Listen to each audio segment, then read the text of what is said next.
My name is Chuck Garrett. Today I want to talk just a little bit about a very small element in leading. And it kind of goes like this. Who you are determines who you attract as a leader. Who you are determines who you attract as a leader.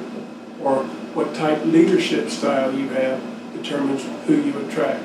For an example, if you're the type leader who wants to go around and give directives, and you want to just tell people what to do, and you want them to follow through, you're not really interested in their input.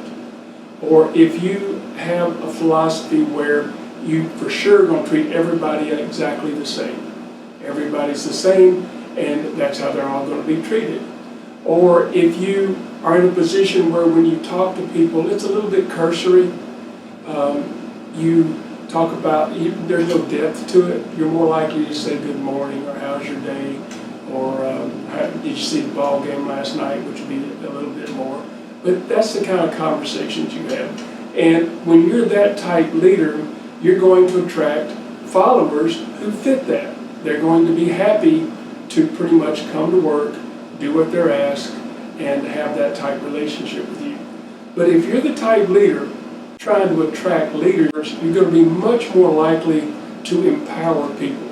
You're going to want to delegate to people. And when you begin delegating to people, you want to know how they feel about it. How do they see it? How would they implement it?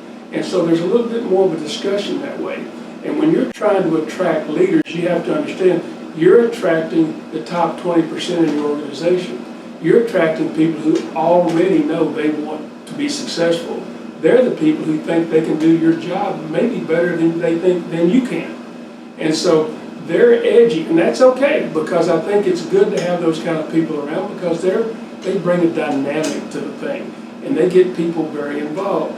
So on that first leader who is more directive oriented, well, they're going to add people to their philosophy one person at a time.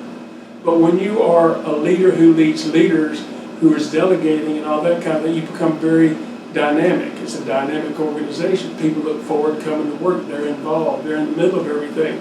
And so you find there that you will increase your influence exponentially through multiplication. Because if you have 10 leaders who are out there working with people the same way you are, and they're developing 10 leaders, all of a sudden your thoughts and ideas permeate the organization.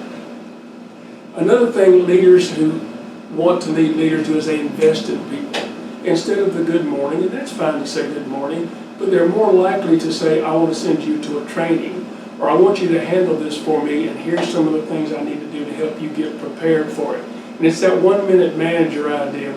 I'm going to ask you to do something, I'm going to check back with you, we're going to talk about it back and forth, but I'm not going to take a lot of your time. I'm going to let you do your job. I'm going to trust you to do what we've done, but I'm also going to keep an eye, keep a relationship with you.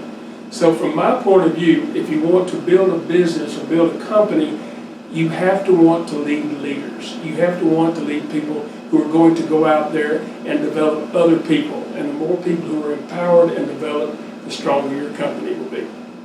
My name is Chuck Garrett, and I appreciate you listening.